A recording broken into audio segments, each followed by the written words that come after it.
I keep seeing this comment that says Hindus were here first, and that person was right. And that she's referring to somebody else who said the same thing, that Hindus were here first. That's probably because all of them are informed people. I want to clarify something. Hindus and Hinduism could never be before Christianity. The statement shows that you have no idea what you're talking about. Christianity came before Hinduism, and it came before any other religion. Okay, noted. You claim Christianity is first. Because Christianity is born from Judaism. Now here's where you contradict yourself, because you're saying that Christianity came from Judaism, which means that Judaism came before Christianity. Judaism tracks the Lord Jesus Christ. Christianity came when he physically came here on the earth. This is how the whole Old Testament begins. In the beginning, God created the heavens and the earth. That verse is actually an oversimplification of the Nasadiya Sukta, which predates Judaism. That is Christianity. It's the beginning of Christianity. The Nasadiya Sukta goes into detail before creation. This is the Nasadiya Sukta. It is from the Rig Veda, which is the most ancient of all the Vedas, and it predates Judaism by a long shot. Then even nothingness was not, nor existence. There was no air then, nor the heavens beyond it. What covered it? Where was it? In whose keeping? Was there then cosmic water in depths unfathomed? Then there was neither death nor immortality, nor was there then the torch of night and day. The one breathed windlessly and self-sustaining. There was that one then, and there was no other. At first there was only darkness, wrapped in darkness. All this was only unillumined water. That one which came to be, enclosed in nothing, arose at last, born of the power of heat.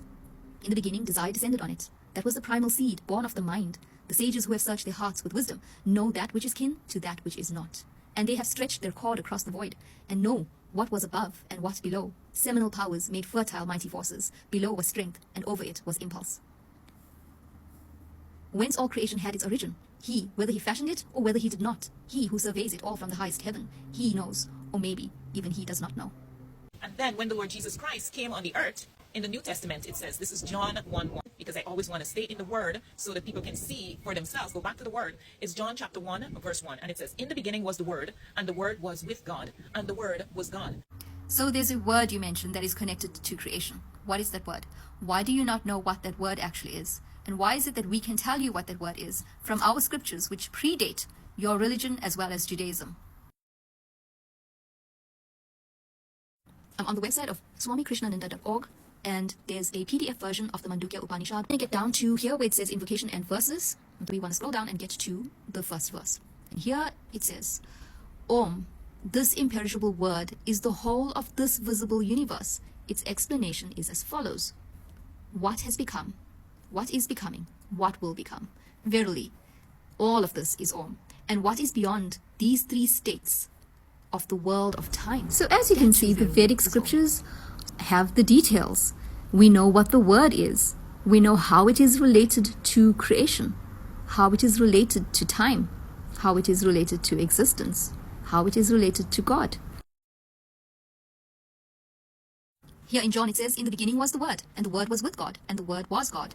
He was with God in the beginning. Through him all things were made. Without him nothing was made that has been made. In him was life, and that life was the light of all mankind. The light shines in a similar sense. Brahman is the life, it is the self of existence. Brahman is understood to be God or the creator, but has no identity yet. But here we see this verse. This is the Lord of all, the omniscient, the indwelling controller, the source of all. This is the beginning and the end of all beings. So Isha is the word that's being used. It's controller. Let's look at the Sanskrit. Isa Sarveshwara, Isa Sarvagnya, Iso Antaryami, Isa Yonihi, Sarvasya Prapa Vapayayo, Hi Bhutanam. That word Isha becomes Isus and becomes Jesus later on. And then we jump down to 14, John chapter 1, verse 14. It says, the word became flesh and dwelt among us. We observed his glory, the glory of the one and only Son from the Father, full of grace and truth. So you've already seen the word Brahman, which is equating to God, and the word Isha, which is equating to Jesus. Now what takes place about 5,000 years ago is Sri Krishna appears to fulfill the desires of his devotees, who were suffering greatly on earth. In the Brahma Samhita, we have this line, Ishvara Parama Krishna. The full verse is Sachidananda Vigraha Anadir Adir Govinda Sarvakarana Karanam. And the meaning of Ishvara is the controller. And Parama means supreme, and Krishna is referring to the name of that supreme controller, which is Krishna. Sat, comprising eternal existence. So this is the idea that the Christians have, for whom they are now calling Jesus Christ. But this is all belonging to Krishna. So that's the beginning of Christianity. Christianity has the Old Testament and the New Testament. And they have all been based on the Vedic scriptures before them. In the Old Testament, it says, in the beginning, God created, right? So where is Hinduism in between that? Are you saying that Hinduism was before God created the heavens and the earth? So Hindu is not a religion, it's a mispronunciation of Sindhu. Sindhu is related to the Indus Valley civilization. It was one of the earliest civilizations which was settled, and they were trading all over the Asian continent. So the Indians, aka Hindus, have a legacy that's extremely ancient. It predates Christianity, Judaism, the Greeks, and so on. In fact, it was still active even at the time of the Greeks and the Romans. And this would explain why there are so many similarities in the philosophies as well as the religions that came about in the Mediterranean.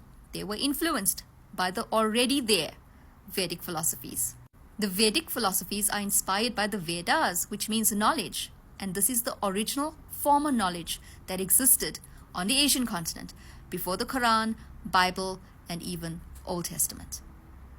The Hebrew people are known to have been traversing the Asian continent as well and collecting sacred scriptures, and that is why you would see the similarities that exist are not there by coincidence.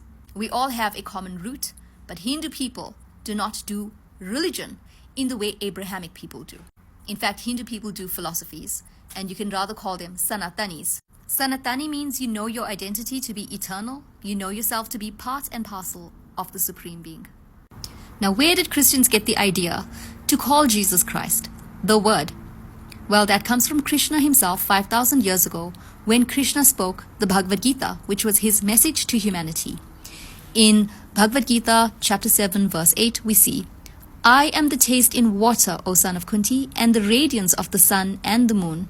I am the sacred syllable Om in the Vedic mantras. I am the sound in ether and the ability in humans. In this verse, Krishna is talking to Arjuna, his dearest disciple and friend. And Arjun translates to John.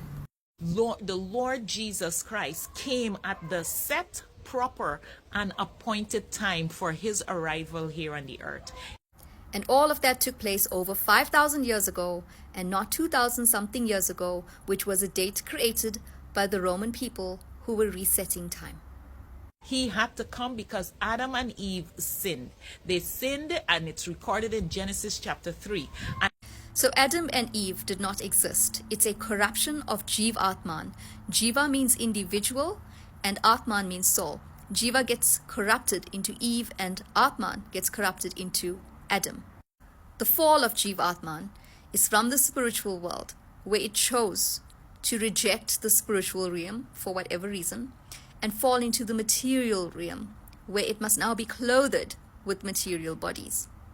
What will enlighten you is the world religion tree. Please take a look at it, enlighten yourself, learn about the scriptures of other people, learn more about what else was out there before you make yourself exclusive and follow the colonizer's religion.